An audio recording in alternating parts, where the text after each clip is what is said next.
Now, meanwhile, back in the swamp in D.C., our U.S. Supreme Court justices, they're likely pretty restless tonight because 24 hours ago, a man that was armed with a 9mm handgun and a knife traveled from California to Maryland to the home of Justice Brett Kavanaugh. And that's where he planned to assassinate the Supreme Court justice and then commit suicide. Now, this lunatic, who is now in police custody, thankfully, great job for the police, was reportedly upset over the leaked draft Roe versus Wade opinion. He knew exactly where Kavanaugh lived. Why?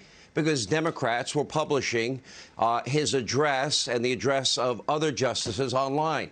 Liberals have been protesting outside of Kavanaugh's home on and off now for weeks, including another demonstration earlier tonight, only moments ago. But of course, for years, the left has, well, brutally and unfairly, they have vilified Justice Kavanaugh quite unfairly, but without any corroborating evidence. They falsely accused him, remember, let's see, of gang rape.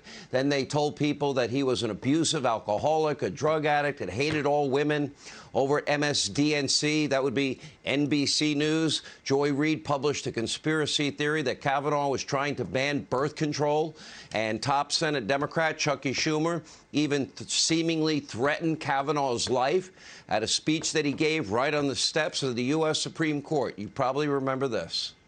I want to tell you, Gorsuch, I want to tell you, Kavanaugh, you have released the whirlwind, and you will pay the price.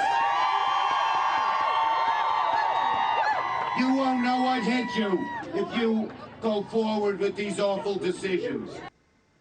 I want to tell you, Kavanaugh, Gorsuch, you have released the whirlwind. You will pay the price. You won't know what hit you.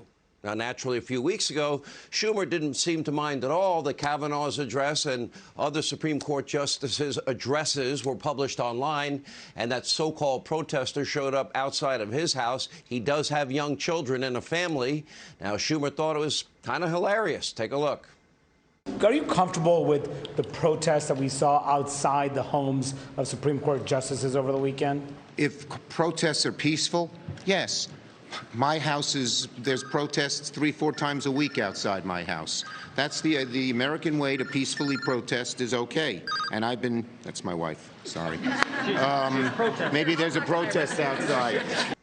I doubt Chuck Schumer's home is having protests 3 or 4 times a week. Not only did Schumer refuse to condemn this kind of intimidation, this type of harassment, but so did Biden's White House. Take a look at this. So I know that there's an outrage right now, I guess, about protests that have been peaceful to date, and we certainly continue to encourage that outside of judges' homes. Some of these justices have young kids. Their neighbors are not all public figures. So would the president think about waving off activists that want to go into residential neighborhoods in Virginia and Maryland? Peter, look, I think our view here is that peaceful protest, there's a long history in the United States and the country of that. So he doesn't care if they're protesting outside the Supreme Court or outside someone's private residence? I don't have an official U.S. government position on where people protest. Now, one blue checkmark media mob reporter took it even a step further, tweeting, quote, "May these people never know a moment of peace or safety until they rot in the ground." One politician from California encouraging protesters to, quote, "empty Kavanaugh's house and burn his bleep in front of him." In a statement, House Speaker Nancy Pelosi, she even applauded the, quote, "righteous anger against Kavanaugh" and called on her supporters to march and mobilize. Now, for months, she blocked a bipartisan bill bolstering security for all 9 Supreme Court justices. Aren't these the same people saying insurrection every other second of the day?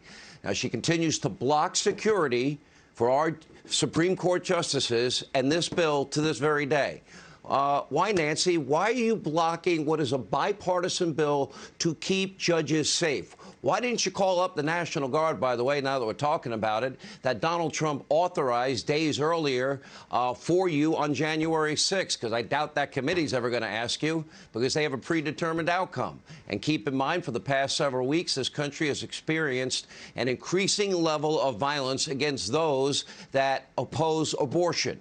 Look, for example, in Buffalo yesterday, one pregnancy center, it was actually firebombed. In Asheville, North Carolina, another crisis pregnancy center was vandalized overnight, windows broken, graffiti that read, quote, "If abortions aren't safe, neither are you." We recently saw a similar attack that was in a clinic in Wisconsin, and yet Nancy Pelosi is blocking a bill that would step up security for these justices who might soon overturn Roe v. Wade. Really? And just to recap, the party that claims to revere our great institutions, the Democratic Party, they first vilified, then they smeared a U.S. Supreme Court justice. Then many called for violence against him. You won't know what hit you, right? And then someone, perhaps one of their lackeys inside the Supreme Court, leaked the court's abortion decision, or at least a draft of one, in an unprecedented effort to unleash an angry mob against the court.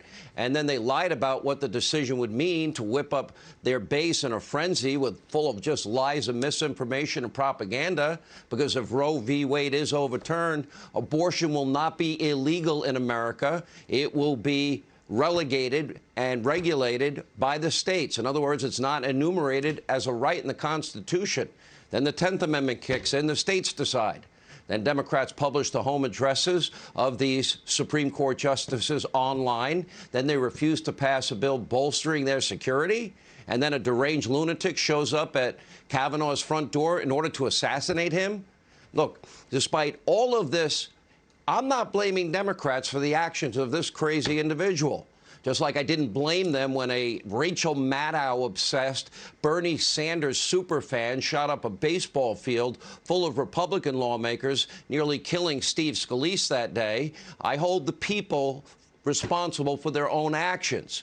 But for God's sakes, as Joe always says, can Democrats at least quit their obnoxious moral preening? And could they give these people the protection they need? Every official should be protected, Republican, Democrat, whether they work in the halls of Congress or at the Supreme Court. At least, well, that's what we believe on this show. Democrats only seem to care about political violence when they can then use it to their political advantage. Hey, Sean Hannity here. Hey, click here to subscribe to Fox News YouTube page and catch our hottest interviews and most compelling analysis. You will not get it anywhere else.